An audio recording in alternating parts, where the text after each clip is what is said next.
afternoon, and welcome back to the homestead. I thought we'd do a little video and do a spring orchard walk around. So, as you can hear, Goosey is over here being the normal, annoying self that he is, but he's doing his job. He makes a debut in most of the videos where you can hear him squawking in the background. We're gonna walk out here to the orchard and take a look around. But first, let's check out some clover here. So, maybe 2 years ago, I kind of made this little section of the side yard here between the house and the shop. I started planting some clover. Let's take a look. There's all kinds of bees. I see a lot of bumblebees today. Let's take a look.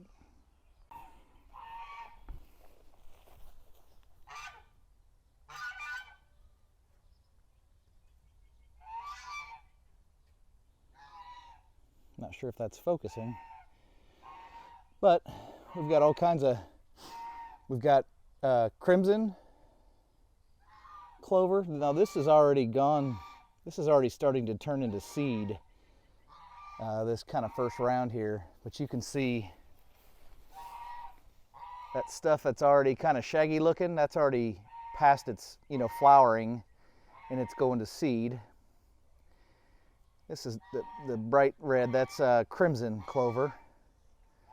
And this is just a white clover. My buddy, I haven't done a video on it yet, but a buddy of mine is a beekeeper, and he brought 2 hives over, I don't know, a couple weeks ago. So you can see, I think they like the clover. But this is the, I'm not really sure which variety that is, but like I said, there's white, crimson, purple, and some of it's tall and some of it's short. So I think that's pretty cool. Those are irises, obviously. But here's a nice big patch of clover. Boy, this thing was just awesome crimson the other day. And like I said, it's kind of going past its prime. There's a bumblebee on that one. Wonder if you guys can hear that. When he flies around, I'll try to shut up. Whoa, yeah. May have got a little too close there.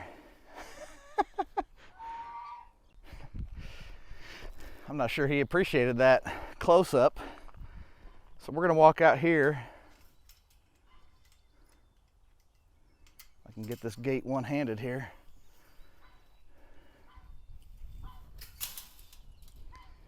So this is my orchard. I think there's 50 trees in here. Different varieties of peach.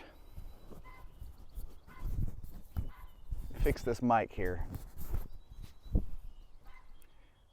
When this mic, it's under my shirt, this little magnet, what holds it on, well, it gets flipped up sometimes when I move around too much, and the little microphone thing on top actually sticks to my skin, and then it's muffled, you can't hear it.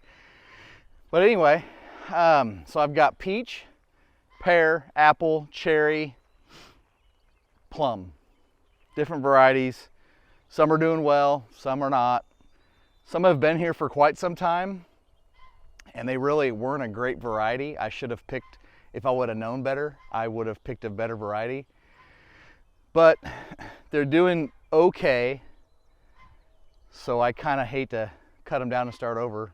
So I'm just kind of winging it. We'll see what happens.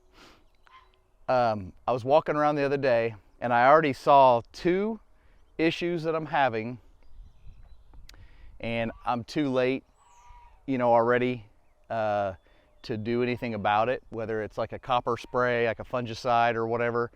I'm already too late because there's already fruit on the trees. I don't spray anything on any of these trees. This year I'm going to try some like homemade traps. They're like kind of a liquidy type trap, and they I got the idea from Stefan Sobkowiak, I think is how you say his name. He's a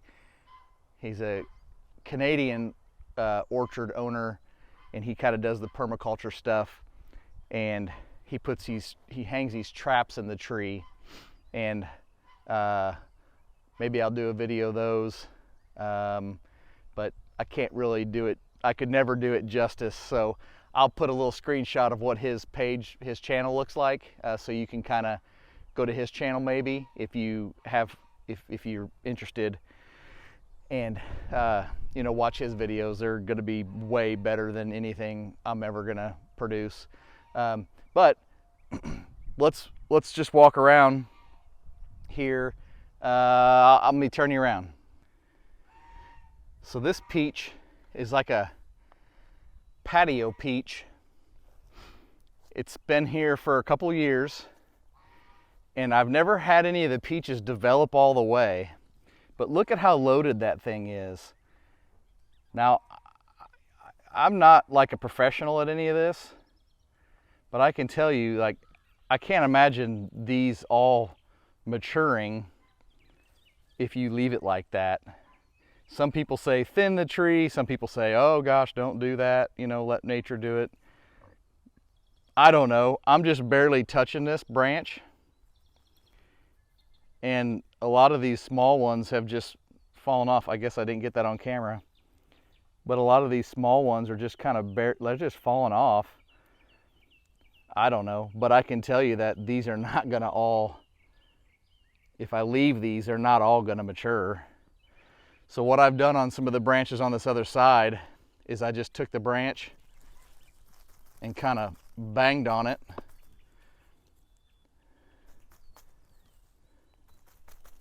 You can see a whole bunch of them fell off there, maybe too many. But I think I may get in here and thin these out a little bit.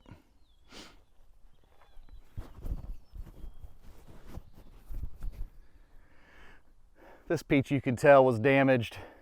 It's been damaged several different times in several different storms. And you can see where we've got some pretty decent damage there. I'm actually surprised this one even came back. But you can see we've got a lot of peaches on it. Now that doesn't mean they're gonna mature, but I don't intend this tree to last a whole lot longer. I may cut it down after this season, plant something new there. Here's one of my newer trees. This is a pear, I think. I've got like a map. I used my drone and I took an aerial photo of this orchard, and so I have a label maker, and I blew the photo up real big, like poster size, and I have a label maker. So I have everything labeled of what everything is, but you know, I can't really read that all while I make this video. So I use these old logs. You can see this is all stuff I've gotten for free, cut down off my property, or had other people that had it and I got it for nothing. It just makes it a little tidier. I can go run my string trimmer along there, and it just, I just think it is a little bit better. And then with the wood chips being here, it allows me to be able to plant stuff in there and not have to mow around or weed eat around a whole bunch of, you know, a whole bunch of different things. There's an iris that a friend gave me last year. Well, that sun's hitting it, it's hard to see. It's actually, this one is actually kind of on the tail end of its bloom, but that was, boy, that was a pretty iris.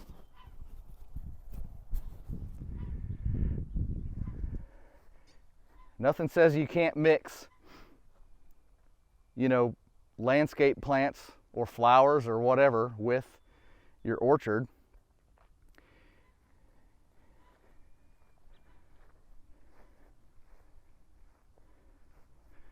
Bunch more irises. This is a peach that I just added this year. Some raspberry coming back.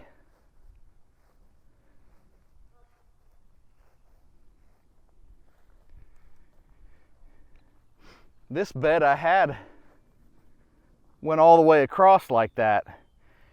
But when I get runoff off the pasture, if it's too much, it'll spill over right here and come right across here, and it washes all this out. So I decided I'm not fighting this anymore.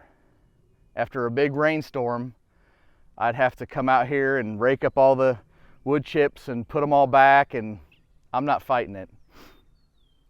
So I cut that out, and I think with this here and this area over here, I've used these bigger logs. I haven't even finished it, as you can see, but putting bigger logs around this one tree, and I think that will hold its ground there. You can also see here I use Plasticulture. So I use black plastic.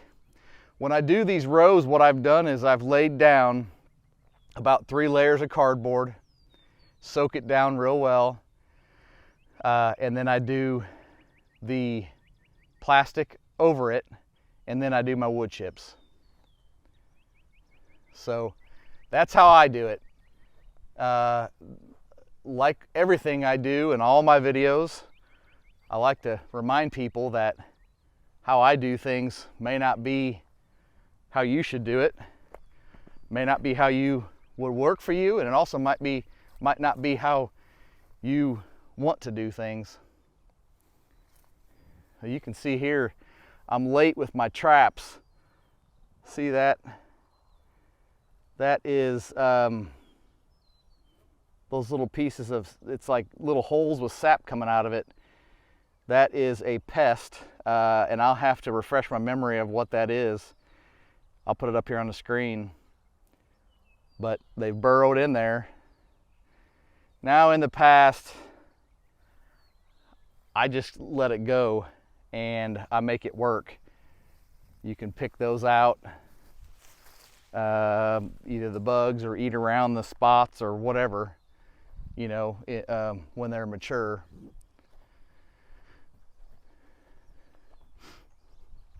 One of the problems I'm having here is a great example here. See these curled up leaves? That's peach leaf curl. And that's the disease, I guess you'd call it, that is treated with the copper fungicide, and I think there's a few other things, but it's too late since there's fruit. But a lot of peaches in here. This tree, I don't know the variety. I planted, it's one of the first trees I've have ever had here, fruit trees. It's always produced a ton of peaches, but they're tiny. So again, maybe thinning would help. I'm adding some, this year I've added some different shrubs. This is a buffalo berry. Not incredibly impressive yet. I just literally planted that 2 weeks ago probably.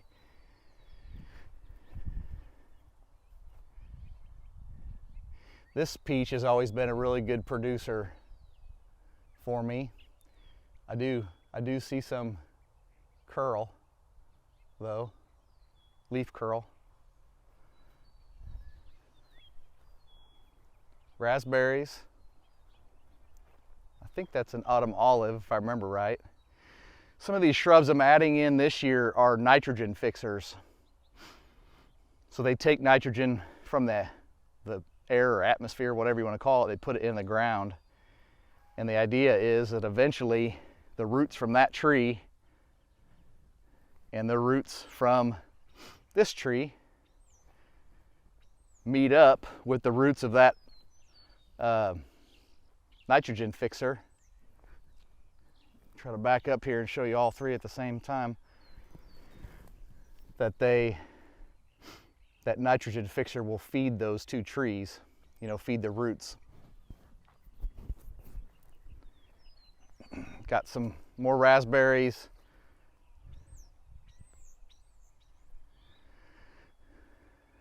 Another iris. I've got the irises that I know what they are, what variety or cultivar I make labels for. Irises are super hardy. They spread, and they're just hardy. So I think I had maybe 10 or 12 varieties before that I've gotten just like free from friends and stuff.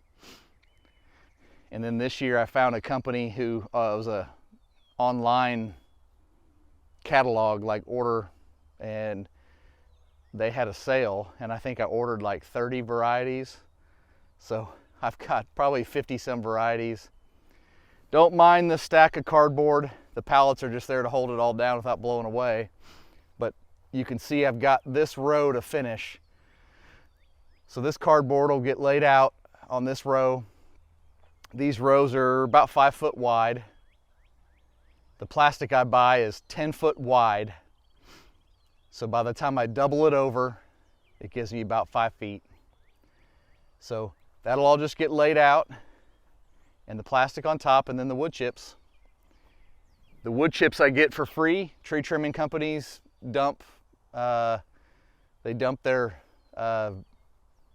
wood chips on our property.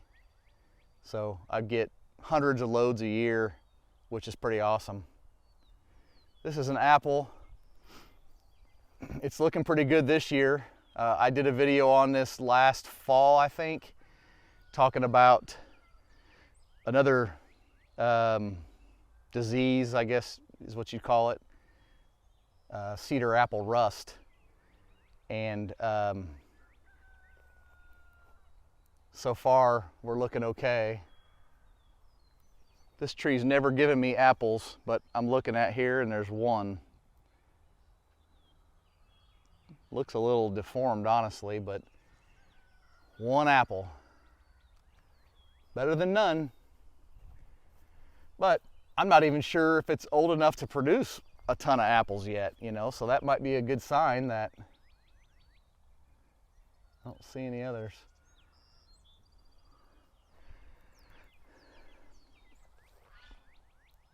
Another nitrogen fixer.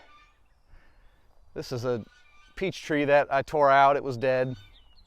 Tore it out. Another nitrogen fixer. I'll stop back up here. This is a pear tree. And you can already see here we're getting the rust spots. See here on the leaf? That's all that rust that I was talking about. Again, it's too late to spray anything or do any kind of treatments. So we'll just hope it's not enough to kill the tree and try to do better next year. It's nice raspberries set on this one. You're gonna get a nice bit of raspberries off of there. So I had kind of a bare spot in the tree right here. So I took this big long branch that grew from last year, this one here, and these branches are so pliable. That's 1 year's growth. That's probably 5 feet. This big long piece right there, that's probably 5, maybe longer than 5 feet. That's all 1 year's growth. That was basically a water sprout, or a sprout that these pear trees are infamous for, putting off these straight up shoots that really never do anything. So I just bent it over, and I slowly bent it just using this string, tied it to a log. You could use a cinder block, you could put a stake in the ground. There's all different ways you could do this, but I started off with it bent over, you know, about like this, and then I tied it down a little further and a little further to where I'm at now. And I've got this thing trained down facing the ground. Now, these pear trees, I've done a little, basically an experiment of pruning them. I guess, back to Eden method. Paul Gautschi is in Washington State, and I don't think he has a YouTube channel, but a ton of people have interviewed him, and it's basically bending the tree branches down. That way you can pick the fruit without any tools or ladders or anything like that. And as long as you keep them pruned, you know, I've been pruning these back. Oh man, they've been in the ground for 7 or 8 years probably. So they're you know, it's a little bit of work every fall. Well, I should say winter, but I mean, seems to be working out pretty good. And this last one, this is another peach that's been here for a while. It's the same as the one at the end of this row. It puts on a lot of peaches, but they've never really matured into much. What I do get off of them is pretty, they're small. They're super sweet, they taste good, but they're small.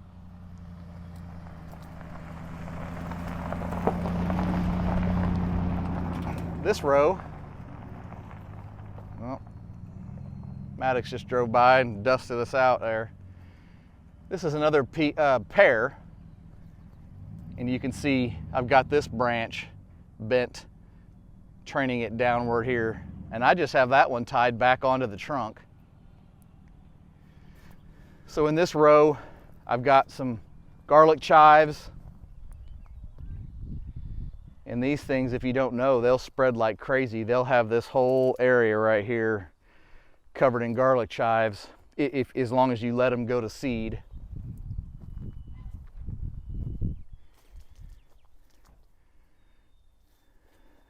Elderberry.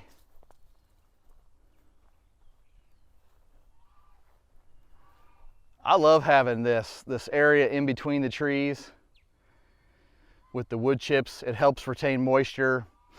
It's a lot easier to maintain if you're mowing and weed eating.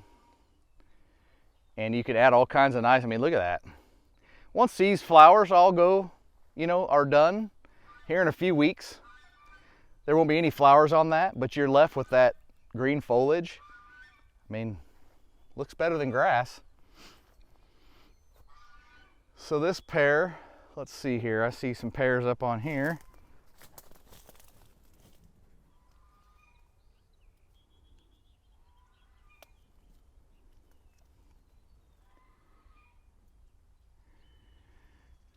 I had some pears last year, but not a bunch. This year's way more. So I think that these trees are really just kind of coming into being mature enough to produce.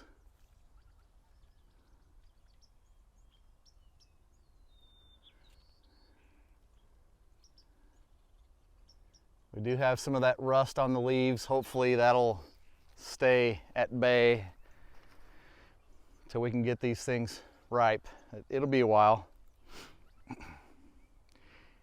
If you notice these piles of, this is last year's, there's a couple piles there of last year's prunings. What I do is I will leave these lay out like this in piles for the winter, because you can see right here, that's from rabbits.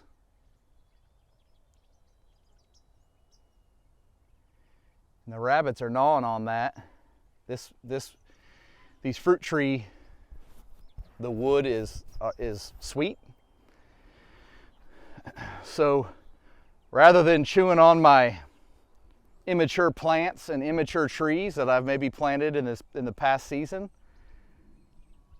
or the big trees, they'll chew on this stuff. It's easier for them. It's just laying there, you know, easy pickings. So I leave it out until, till about now. Now's a good time. I'll haul these branches off, and you know, the rabbits have moved on to greener pastures, so to speak. They've moved on to other things, other food sources. So that's elderberry, a different variety. There's some sage down there, rosemary. I pretty well put anything and everything in these rows. I've tried some kind of crazy things that aren't really common here in Oklahoma. That's a currant. Some stuff makes it, some stuff doesn't, obviously. There's an apple. I don't see a whole lot of, I see some. There's some apples on here. This one was really late blooming this year.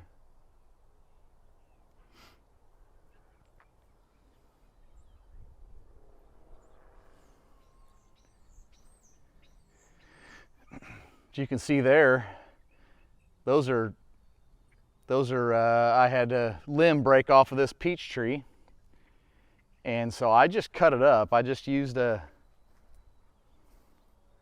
a little hand lopper and just cut it all up, put it right there.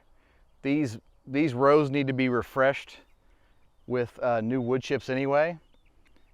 So all these limbs that are down there, that's also from pruning. That'll all get covered up, and it may take a few years, but that'll all be soil eventually. That's a goji berry. That's a boysenberry.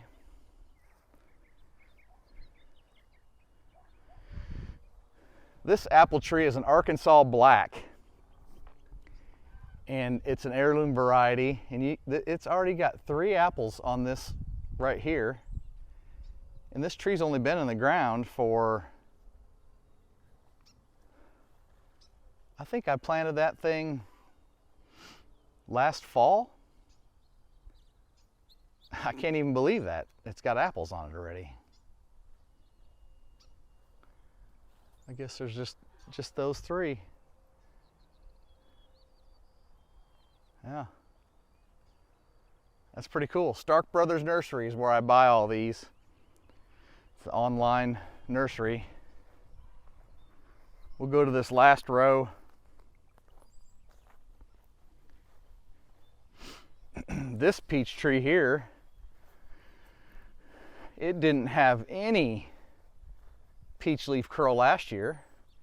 And I mean, look at how bad it is this year. Really, really bad. Man, look at that. Looks crazy, doesn't it? And you could see some of these don't come back. That was a currant. That was a currant. I thought it was dead. It came back, so that's good. This is a cherry tree. And I didn't see any cherries on this one. This is also a cherry tree. And let me try to find some cherries here. I thought I saw some cherries on here.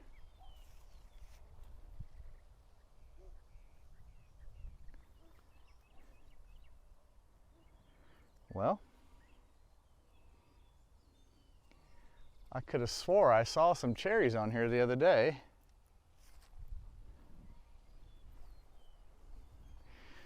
We've had a bunch of wind lately, so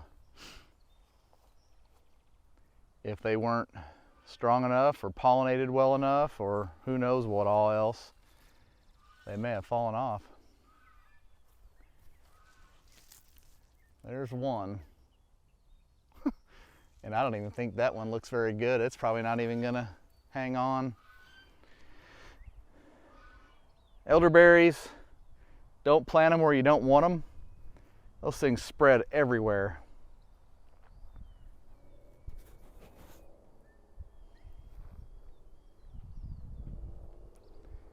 Here's another apple.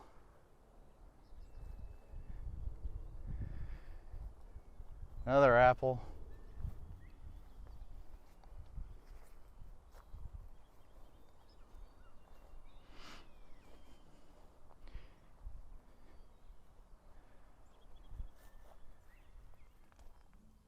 This apple's never given me any fruit either.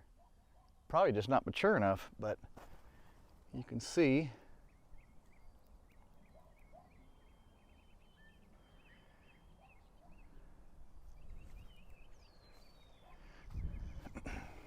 rosemary, some more boysenberry. That's a aronia berry, I think. This little one there. The big part died. I guess the little sprouts from the root come back. This is a plum.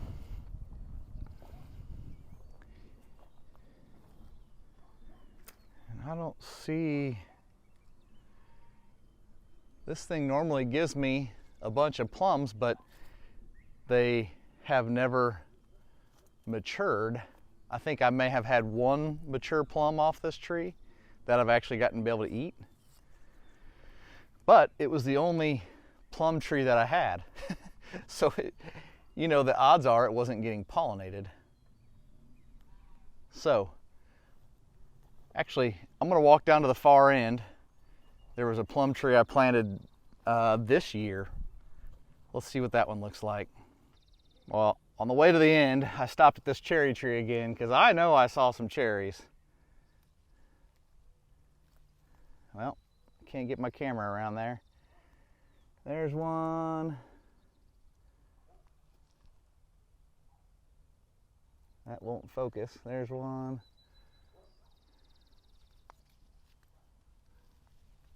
There's more on there, but just so you know what they look like as they're maturing.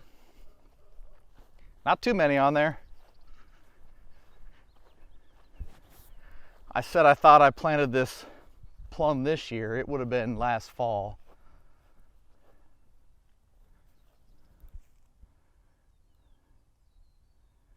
Yeah, I've already got fruit on it.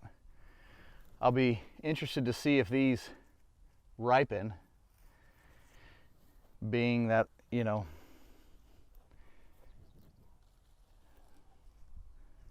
I think these, that far one and this one are my only plum trees. So it'll be interesting to see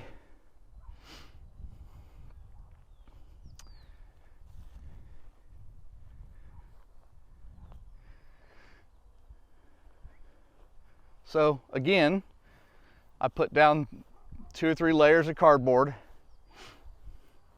I cover it with black plastic. It's commonly referred to as plasticulture in the agriculture world, I guess. And I like putting these logs, some of them are just, they're not even really logs, they're just branches or whatever, just to kind of put an edge on it. Keeps the wood chips in place for the most part.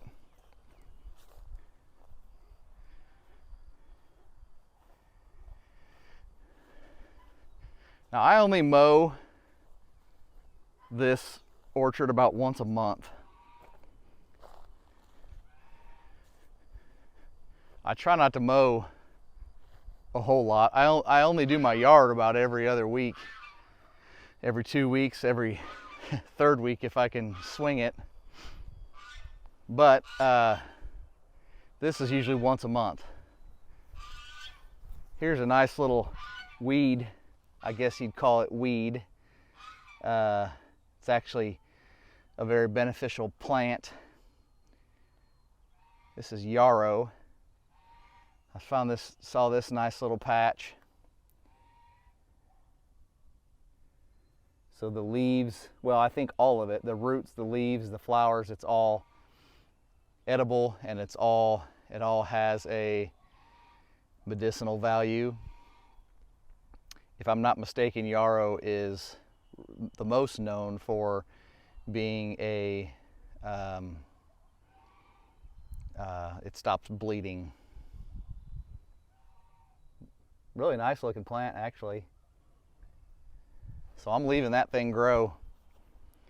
And if I see anything else on the ground out here that's beneficial, I'll try to leave it as well. I guess I shouldn't leave out the hops. So on the edge of the orchard here, I have a light pole. Try to angle this up there. It's a solar powered kind of street light, I guess you'd call it. And on this, I've got some chicken wire wrapped around it. And then this is hops. Hops. This is a hops bine, B-I-N-E. Not to be confused with vine, V-I-N-E. But these are called hops bines. And it's a real prickly vine. Kind of hard to see, but man, this will almost rip your skin. Really prickly, grab onto anything. And you can kind of already see some hops developing on there. Hops cones are it's one of the main ingredients in brewing beer. Also has other, I think, medicinal type value. I think people make teas and stuff like that out of it. So I have probably 6 of these light poles going down my driveway, and I have hops growing on each one of them. Again, it's another plant you do not want to plant where you don't want it spreading, because it seems like those little shoots come up out of the ground all over the place, 10, 12 feet away from the main plant. They'll be coming up out of the ground. So a couple of my light poles where the hops are has worked out just fine, but a couple of them are real close to the garden, and those shoots have just gone all underneath and got up into some of the garden beds, and yeah, it's really been kind of a pain. So anyway, that's about it for the early spring orchard tour. I'll probably do one of these once a month or so, if anybody's interested.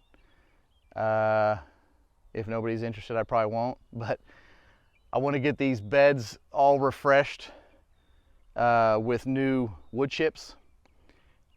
I've got some more plants that I haven't got from some orders from nurseries.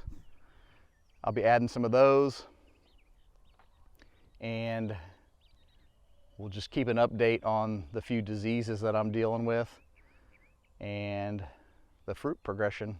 So anyways, I appreciate you guys watching.